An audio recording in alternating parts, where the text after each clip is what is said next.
L'asile se dressait devant nous, imposant et silencieux. Nightingale. Un nom qui évoquait autrefois le chant des oiseaux, maintenant synonyme d'un silence pesant. Les murs étaient lézardés, les fenêtres condamnées, comme des yeux clos sur des secrets indicibles. L'équipe et moi étions venus percer les mystères de cet asile psychiatrique abandonné. Les rumeurs étaient nombreuses, parlant d'expériences médicales contraires à l'éthique, de patients disparus, de dossiers détruits. Notre seul espoir résidait dans les compétences de Mark, notre hacker de génie. Il avait réussi à s'introduire dans les serveurs de Nightingale, que l'on croyait inaccessibles. Ce que nous allions découvrir allait dépasser nos pires craintes. L'air était lourd, chargé d'une humidité poisseuse. Un sentiment de malaise nous envahit dès que nous avons franchi le seuil. Comme si l'endroit lui-même rejetait notre présence. Nous savions que nous mettions les pieds dans un endroit maudit. Et nous ne pouvions plus faire marche arrière.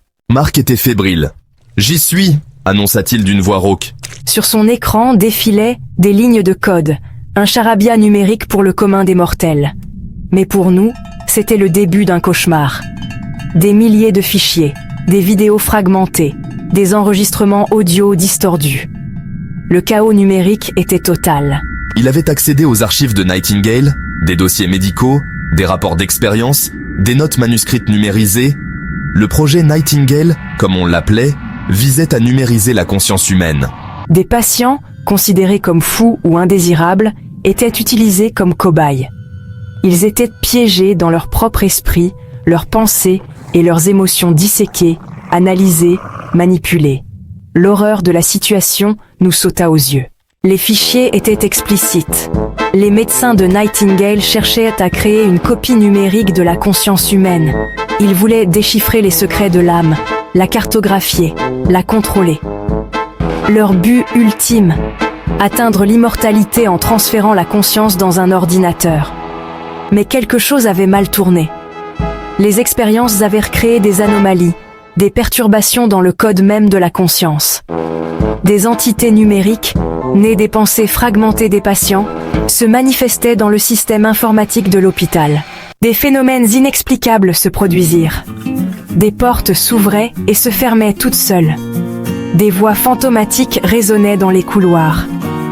Des ombres fugaces se dissipaient dans les recoins sombres.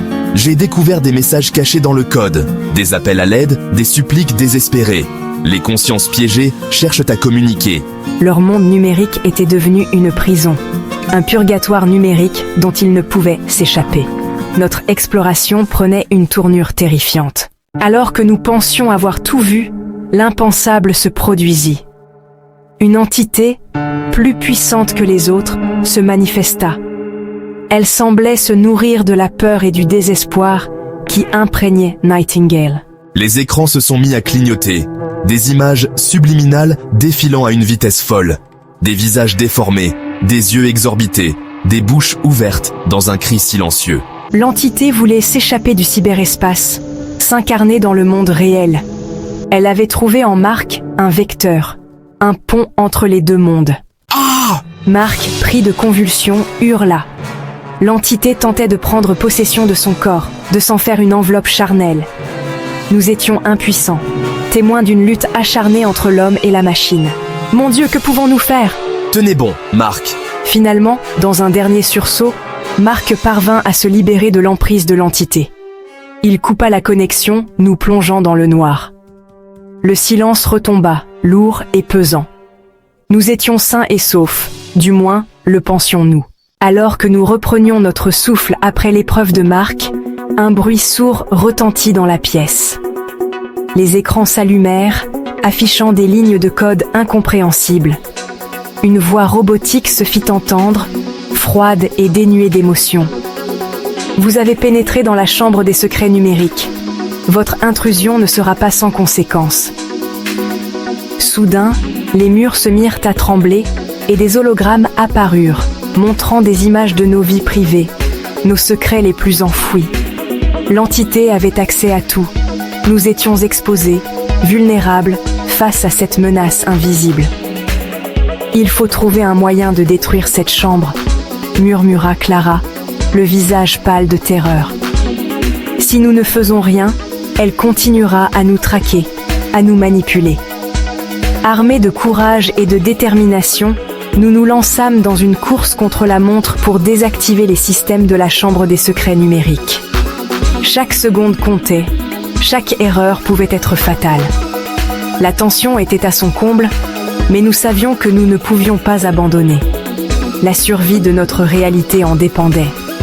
Chers spectateurs, si vous avez apprécié cette vidéo, n'oubliez pas de la liker et de la partager avec vos amis. Votre soutien est précieux pour nous aider à continuer à créer du contenu captivant. Merci et à bientôt. La menace invisible qui plane sur le projet Nightingale est plus terrifiante que jamais.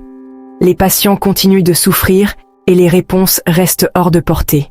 Nous avons tout essayé, mais rien ne semble fonctionner. Chaque jour, la situation empire. Nous devons trouver une solution rapidement, sinon nous risquons de perdre encore plus de vies. Les analyses ne révèlent rien d'anormal. Mais quelque chose nous échappe. Il faut continuer à chercher.